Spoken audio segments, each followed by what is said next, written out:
Almost there, almost there. So how to manage multiple composer packages within a single Git repository. So obviously we have done it in my builder. So it's more like kind of what are our experiences and how we did it. I'm Sten Hiedel. I've been working for my builder for the past 8 years. If you want to read more about what we do, what we share, is we have the tech blog up, and you can follow us on Twitter. And it took 8 years to grow a beard. It looks much nicer than it. Yeah, that works. So currently the 8 years in a we were a small startup. I was joined very early in my builder, and it's kind of grown, of course. So current state of affairs is like 500,000 lines of PHP code. So over the years we did 2.2 million added, and kind of 1.7 million lines of PHP removed from the repository. It's kind of it changes quite a lot. So I just want to kind of pause on a little bit of what is product development kind of looks like. When we started looking at how to deal with the repository issue, we looked a lot of the open source projects, but it's actually quite really different. The open source projects sometimes, if they're a library, they deal with one specific kind of problem. They want to get it quite quickly stable. It's not changing, too much, even if they're adding features. But in a startup environment, it's just, it's always evolving. It's like when you're in the early stages of the startup, you're trying to figure out what to offer to your customers. What is the product even, and it changes a lot. We have, across the 8 years, we have changed how we make money, I think 3 times, and the development team and the product and the code base has to really keep up with the, kind of grow with the business. It's you need to really pay attention to the overheads. What are the acceptable overheads? And this has been always a big deal to kind of, have less overheads. We're a very small team, so we were very early adopters to Symfony. We started Symfony 1 point, I don't know, it was 1 or something like that. And that was what it looked like. That's it. Like Symfony, that's the normal structure with Symfony 1. You have the admin and the front end in a folder with the models, tests. At that time, we even used line tests and shit like that. But time went on, and Symfony 2, we didn't migrate to Symfony 2. So the good bit is like the models were really, we're not having a lot of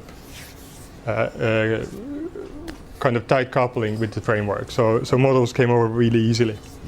But we did learn a lot from doing that. And now we have the front-end admin, kind of the models. The models have changed even more. But they are all like separate repositories. They're separate composer packages. And as I mentioned, actually we use Propel. It came by default with the Symfony 1. But what we have kind of done now, the project has grown quite a lot more. We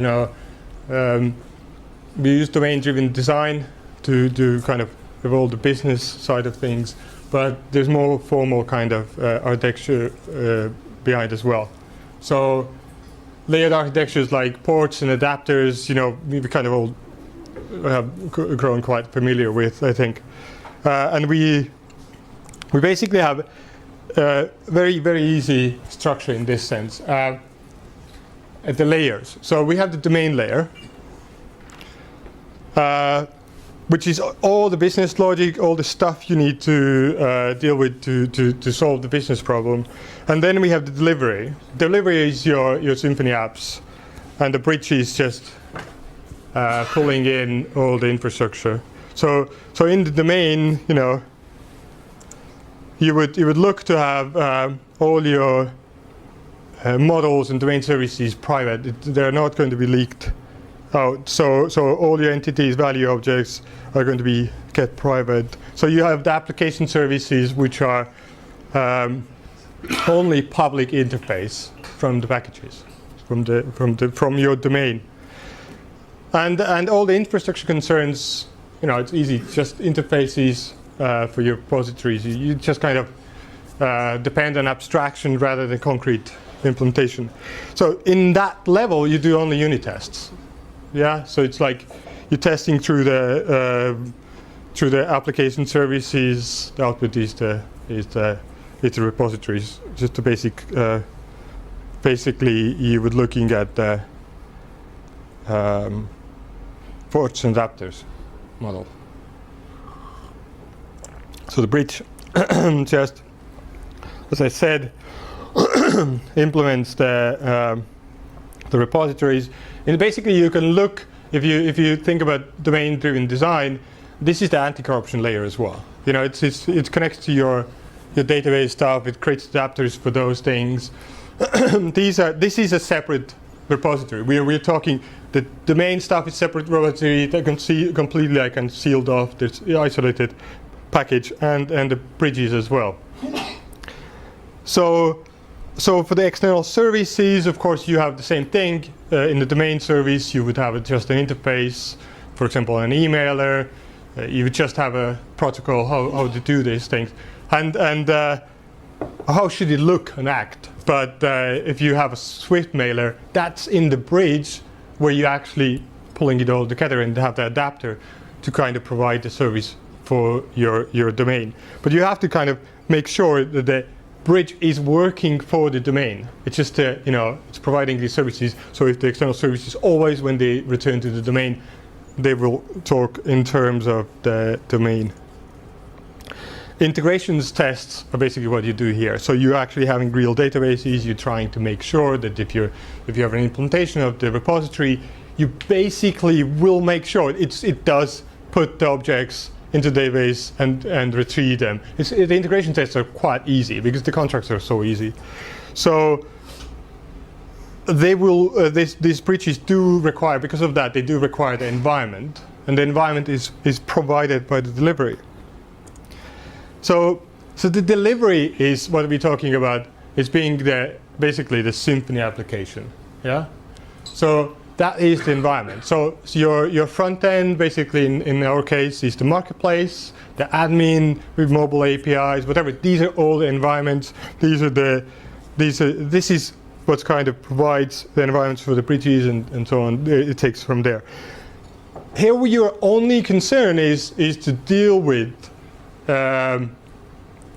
translating the user input into the application services. You kind of connect these up. Yeah. So as I said, it's TTOs. From there on, it's just data transfer objects, not much more. And here you do, of course, the functional testing. You have the end-to-end testing, everything of that. We go through the user interface, you make sure stuff is working. But thinking about the source repository, what we have had, okay, it's 8 years. It's kind of gone through a few iterations. We have had in the beginning, we didn't have Composer on Symfony 1. It's actually now we probably take it too much for granted. But in that times we didn't even have Git, so we had to deal with Subversion. I don't know. I'm really sorry if you're still using it, but I mean, it doesn't make stuff easier. But it was actually easy to kind of work with. When we were small teams, it just it sucked, but it did work. So we second one was moving into Git. We kind of had, at some point, we didn't have submodules. later on you kind of had, and it's like kind of mix match of that. After the composer, this is now the point we moved to use, migrated to Symfony 2. So composer kind of came there. We were actually started migrating when the Symfony 2 was still beta and not, there yet, but it worked out well. So at that point we separated, as I said in the beginning, like we pulled these different applications apart. Yeah, we took the admin, the marketplace, and all of these. We put them in separate repositories. But the interesting thing happened.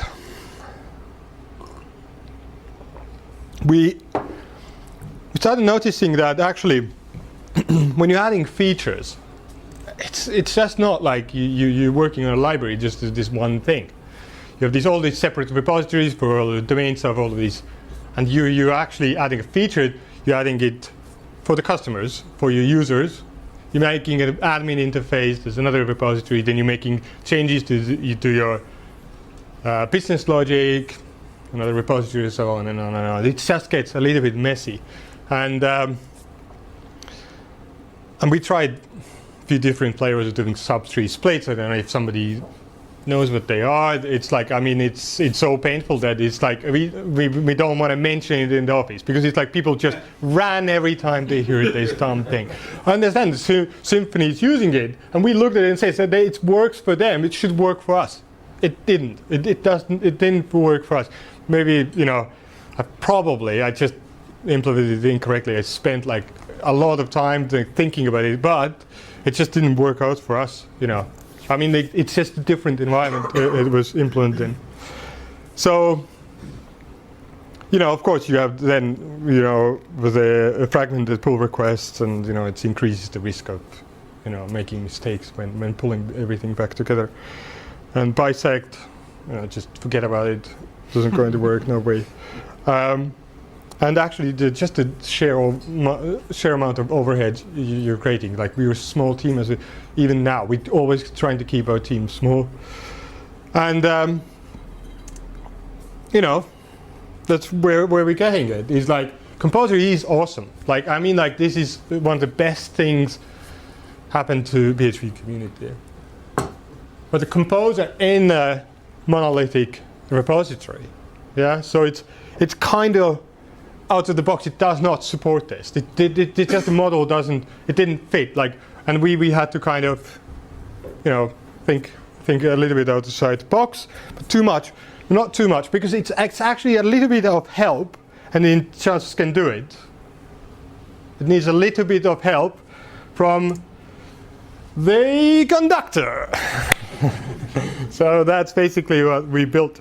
And it's not like something which is something ugly, which is going to have a fork from Composer and that's some kind of a shit. It is actually just helping a little bit, pushes Composer to do the right thing. So less overheads. That's what we saw. We saw a lot less overhead. The scary word in the office of, oh, you need to do the sub-tree split before you can do this, it just went away. We retained the isolated components. There's, that's no problem. Easier to share code between the applications, just much easier. We just saw instantly much more the huge increase in contribution to all these packages, which is, instantaneously. Otherwise, you would see these copy-paste code with tickets, that's just stupid, So a single pull request. Are you doing a small bug fix, a large feature across applications? Same thing. We even have our iPhone app in the same repository now.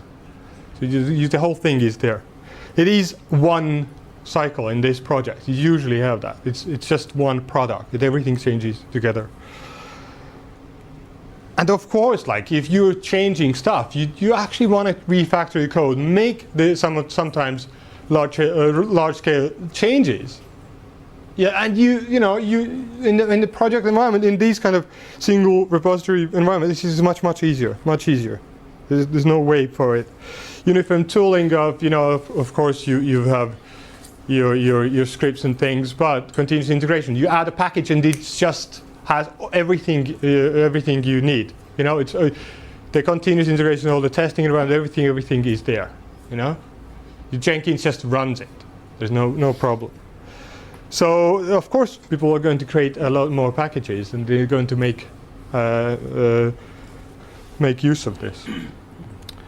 But I think, you know, I don't know, if that's some important to somebody of you, it does actually make hosting your source in GitHub a little bit cheaper, you know? It's like, you don't need a lot of these, especially if you're a startup, you know? So, happy developers was the biggest thing we actually gained. I think that's the key. You have a small amount of people, you want to keep them happy, and I think my ethos is really this. I think we need to work for it, and even the business does. We actually scrapped one of our we had 2 revenue streams, and we cut one of them to make people happy. And the CEO Ryan Nuts basically said, "Do you know, guys, the subscription stuff? We have these 3 tiers and this kind of complex stuff, and it's hard for you to do that as well." There was other reasons, of course, as well. But one of them was, it's just so painful to code, you know. So it's a great company to work for.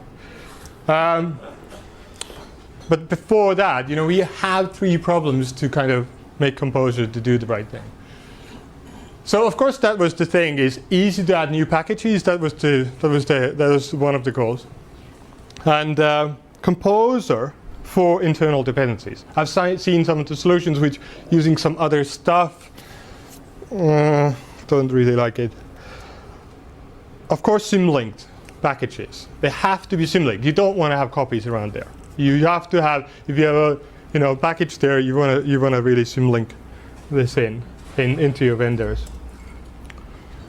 So think of an internal package as just a Composer package, because it's no different than having it in a separate repository. It's the same thing, no more or less. So it basically gives you you can extract it into with the subtree split. In this case, it actually does work. You can extract it into a separate repository, and just that's it. You know, you have a separate repository, all the history, and not much change, no change basically. Managing the internal dependencies is the deal. This is the deal breaker. You know, that was the thing for us to solve. So think about our project structure, how it kind of looks. This resembles what we have. So it's like the apps directory. These are your apps. Yeah. So these are the separate repositories, so-called. They are separate packages. Think about the separate packages. So the admin front end, all these have their own dependency management through Composer. The roots of the thing, you know, the packages of course live here in the bridge and in the packages as well. But the root of the project is going to be now tooling. It's mostly about tooling. So you can add your setup scripts, whatever you need to keep your project running. You know, it's the unit for tooling. It's stuff for Jenkins. I don't know. Everything goes into this. But your code is going to live in the apps, in the bridges, and so on. As you can see, you know, we put the bin in there, where we pull in the conductor as well and other tools. So there's one more file in there, you know, which is the conductor YML. The only thing what you need to point to is now the artifacts, which is there. This is the clue to what we are using. It's the same name to the Composer repository type. And then, you know, we search for packages. So adding a package, create folder, add a Composer file, conductor update. We actually don't run too much of the conductor update, because actually most of the stuff we do a little bit differently, and it just gets out of the way. Depending on an internal package, you know, that's the key. What we need to talk about is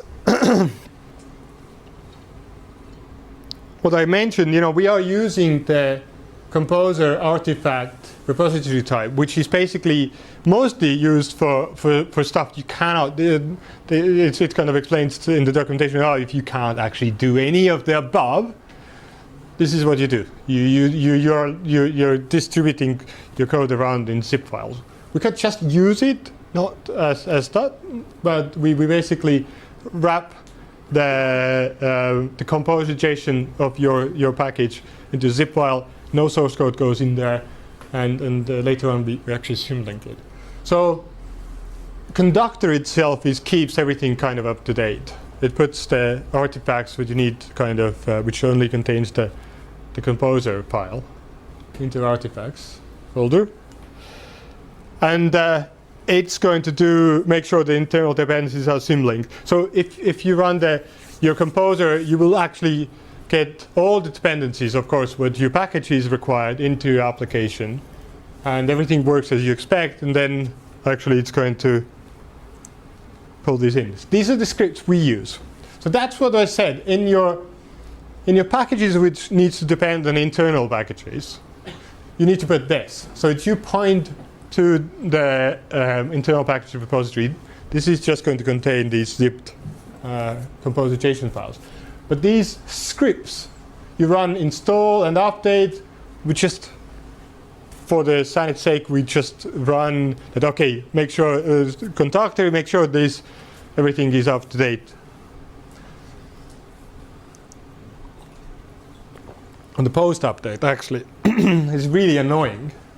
But as you can see here, we have a relative URL. Composer actually changes it to absolutes in the log file. Doesn't really work, isn't it, if you sending it to somebody else and you did it in your development machine. So the fix composer log thing is just a quick thing. Hopefully we get this sorted. I don't know. Maybe I don't know. I saw a pull request out. There was some reasons he didn't want to do it. There was no. It didn't prioritize enough. I think more people that start using it. Maybe it's going to be prioritized as well. So symlinking before autoload. That's it, and that's what we use. None of them are mandatory as such. You can just run them your own, but we don't. There's no point. It just takes. You just don't think about it anymore. Nobody talks about package management internally anymore. It just works. So, especially like in products, it's not like you creating these things every day. So, example, we put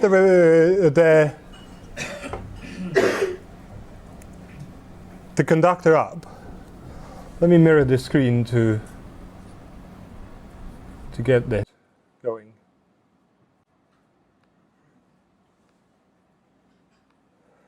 There we go. We now get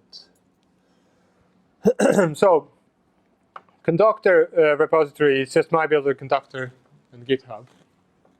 Let me just make this small. So there where you can find it. We have how to use it, all that is there. So of course, we just, in the main directory, you have the examples. So we go through, the setup stuff. It just try to implement some kind of a small, to-do app to make sure you, get the guts of it. So there you go. The artifacts, let's see these. It's just a zip file. That doesn't work. I just want to show you, there's only one file in there. There you go. Yeah. There's this. This is an ACK to replace it with the path. It's fine. Then you have the composer. That's it. There's not much in there. So you really don't want to. There you go. You can just look at this, isn't it? So there we go. So we have the package, as you can see in the package or your domain sub. Just this is the project root. This is usually what you have. We have the bin in the main one, and this you have the artifact or the conductor YML file. That's it. You don't need much more configuration. And the package itself looks like what you're building, not what kind of framework you're using. So there it is, just a level to do, whatever. This is the package. So the application, and it's just a to-do app thingy. And there you go. You just require the package as you would, whatever you have the. In the project environment, you don't do much of the versioning like you do, but you can, of course, because it's the same source code. The versioning mostly actually there's a quirk in there. You need, if you change the compose or JSON file in your packages, you need to bump the version, but that's it. Otherwise, that's that. So these are the scripts. This is the reference to the artifacts. That's that, There you go. You can just have a to-do app for free.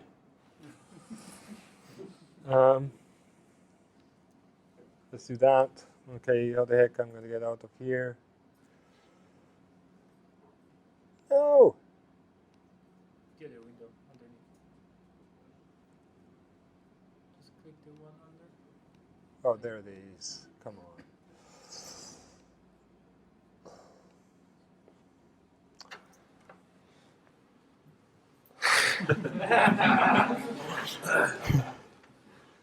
There we go. If we have any questions.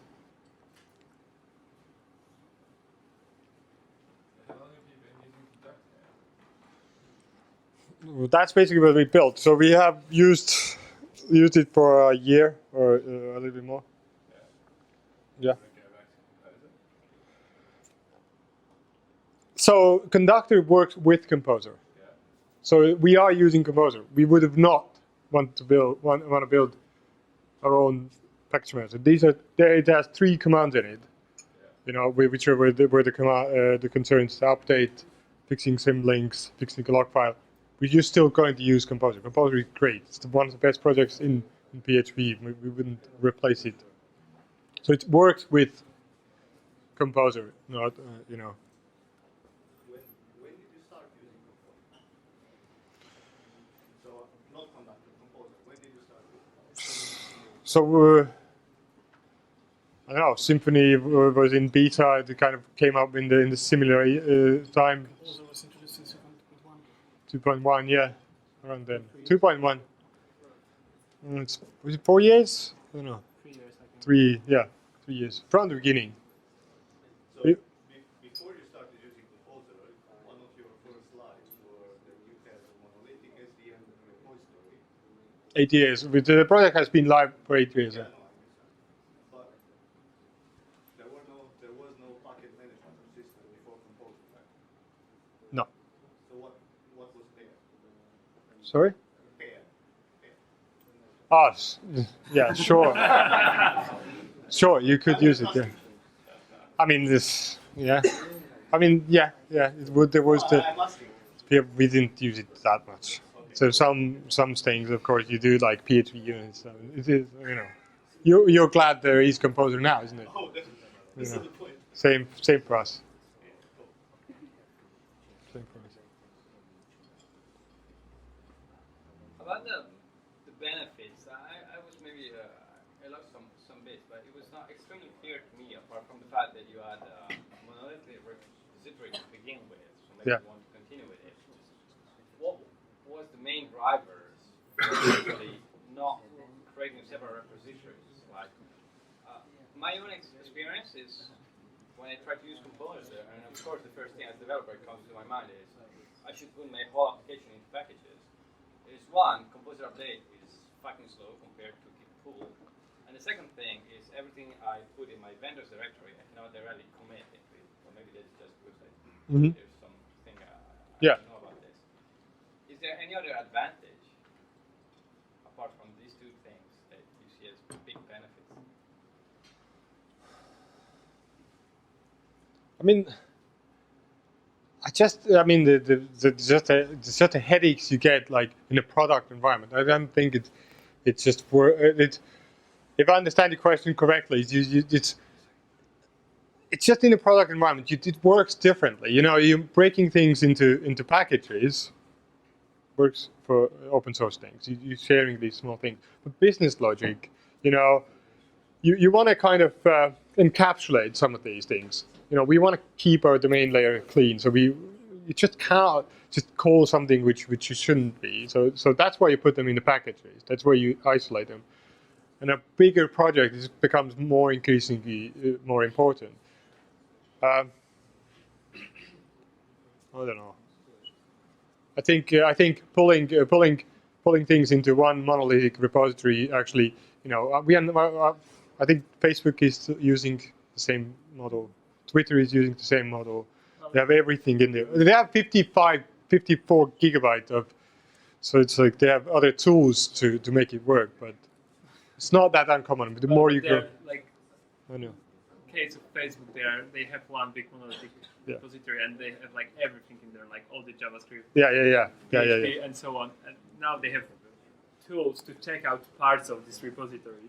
It is taken a bit to the extreme, and I'm just thinking, what's the point of doing so? But there's a lot of business sense in how you grow your business is as well. It's like, okay, fine, and we can kind of have a lot of overheads, but if you have 3 developers, you're just killing your business. We in 2008 we went almost bankrupt.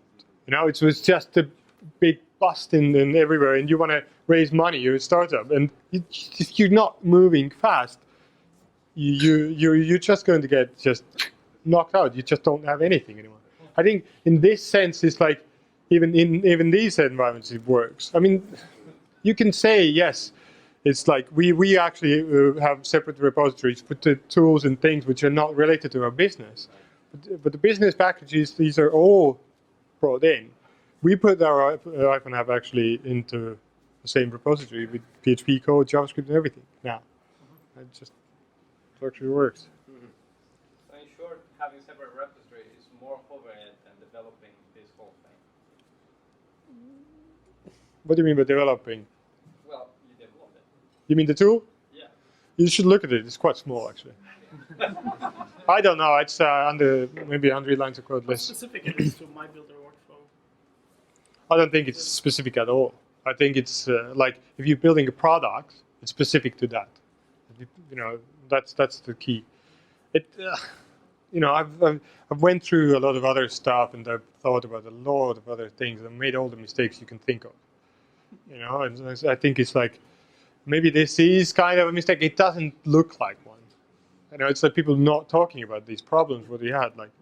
But seriously, I should have had like a video recording of this. I need to do a sub-tree split or something like that, but I kind of brought over from open source. It just didn't work.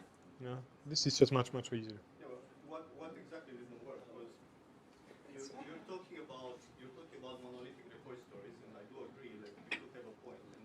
And I'm actually challenging you on this one because I do believe that small repositories are better, right? Yeah. I'm talking about release-ready repository, which is, for example, what Air could offer you. I'm not saying again, Composer is definitely better than that, but I know people that were doing, let's say, small repositories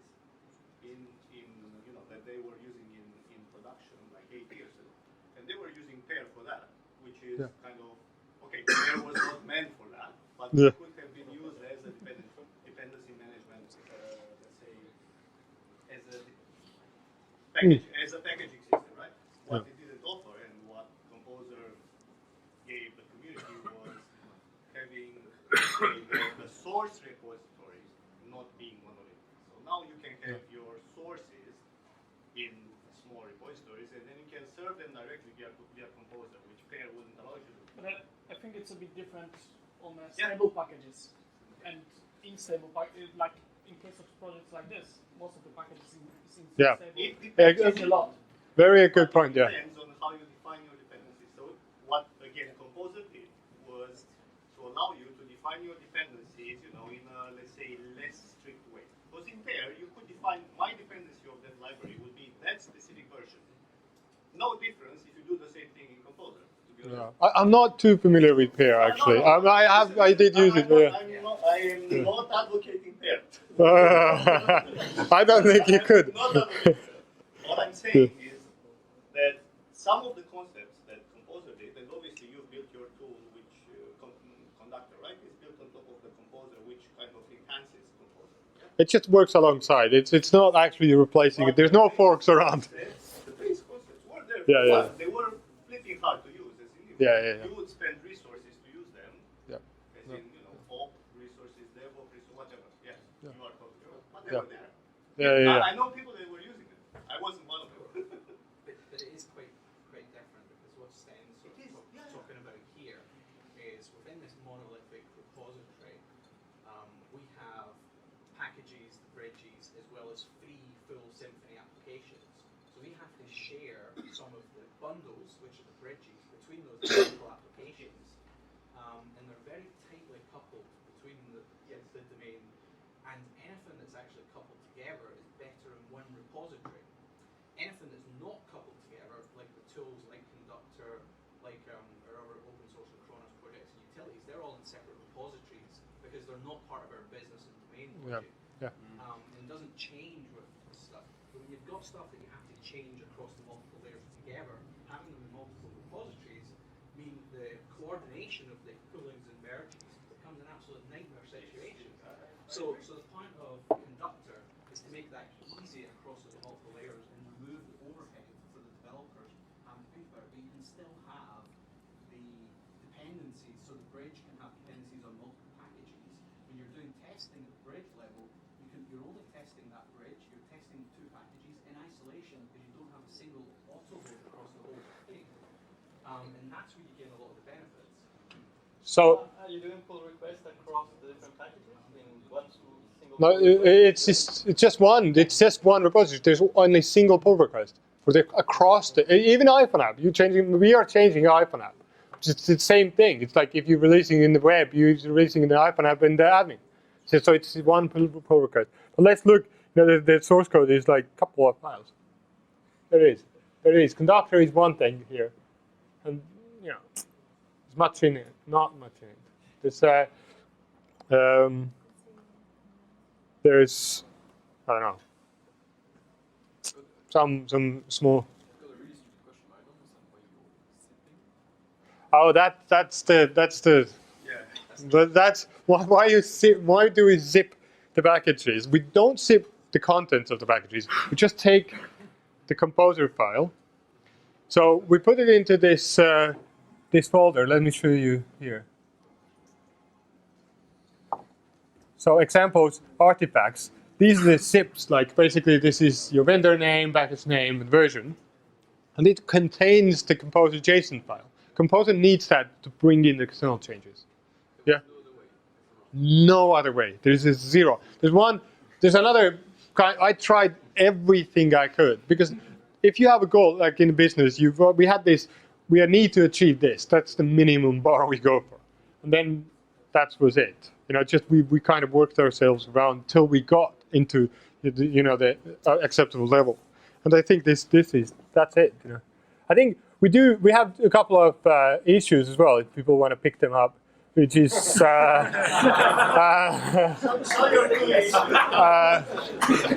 Doctor. Like if anybody who's using Brew, your Doctor, it's like you can do the same thing to kind of see. So for people who are coming in, it's like okay, some kind of things. Clean up was cleaning up some of the old zip files. We do not really fucking care. They're just zipped composition files. Yeah, it's like it would be great to have people contributing. And let me just bring up there. Oh no, it's fine. It's fine. There you go.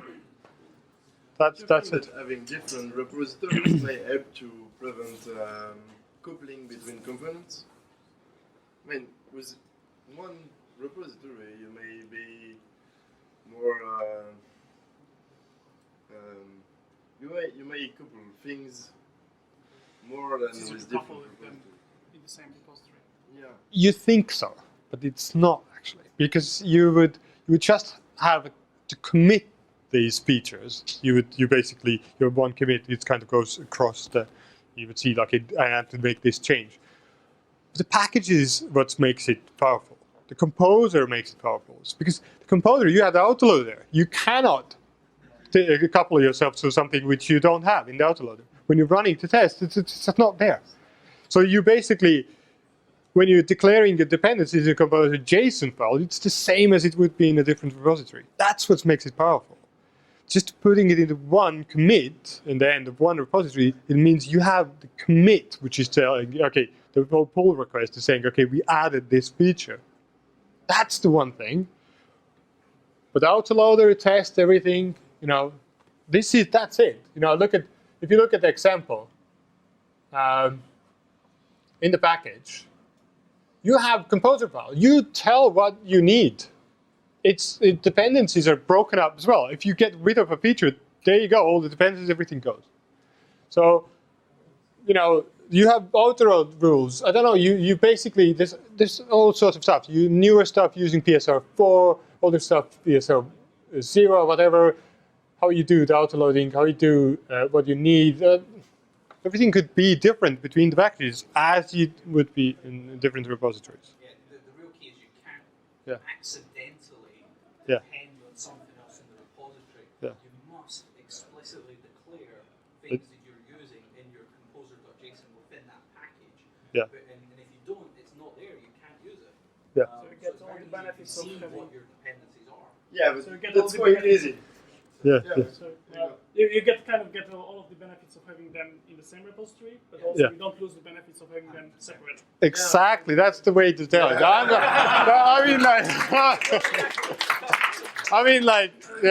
That's going to go up there. That's the best quote of this. That was like 2 20-minute talks that took 1.5 hours. Okay. Well, I have to say Questions? thank you very much for listening. Thank you very much for listening.